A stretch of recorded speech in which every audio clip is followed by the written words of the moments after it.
અમદાવાદ, રાજકોટ, વડોદરા અને સુરત આરટીઓને બોમ્બથી ઉડાવીને ધમકી મળી છે. ધમકી મળતા જ આરટીઓ કચેરી ખાલી કરવામાં આવી હતી.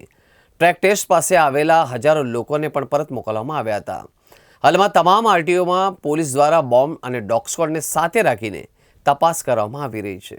રાજ્યમાં મહત્વની સરકારી સંસ્થાઓને બોમ્બથી ઉડાવી દેવાની ધમકી મળવાનો સિલસિલો યથાવત રહ્યો છે.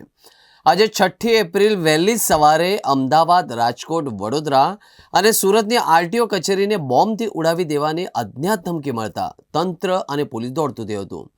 ધમકીભર્યા સંદેશાના પગલે સુરક્ષાના ભાગરૂપે તાત્કાલિક અસરથી આખી કચેરી ખાલી કરી દેવામાં આવી હતી, જેના કારણે અરજદારોમાં ભારે અફરાતફરીનો માહોલ સર્જાયો હતો. બોમ્બ ડિસ્પોઝલ સ્ક્વોડ અને ડોગ સ્ક્વોડની મદદથી આરટીઓ કચેરીના દરેક રૂમ, લોબી, પાર્કિંગ એરિયા અને ટ્રેક વિસ્તારને ખૂણે ખૂણે તપાસ પણ કરવામાં આવી હતી. ટેકનિકલ સર્વેલન્સની મદદથી આ ધમકી ક્યાંથી અને કોણે મોકલી છે તે દિશામાં પણ તપાસના ચક્રો ગતિમાન કરવામાં આવ્યા છે. રાજ્યમાં ફરી ધમકીનું ભૂત ધૂણતું જોવા મળ્યું છે. ગુજરાતના અમદાવાદ, રાજકોટ, વડોદરા શહેરની આરટીઓને બોમ્બથી ઉડાવી દેવાની ધમકી મળી હતી, જેના પગલે ટ્રેક ટેસ્ટ માટે આવેલા હજારો લોકોને પરત મોકલવામાં આવ્યા હતા. પોલીસ અને બોમ્બ સ્ક્વોડની ટીમ દ્વારા તપાસ શરૂ કરવામાં આવી છે.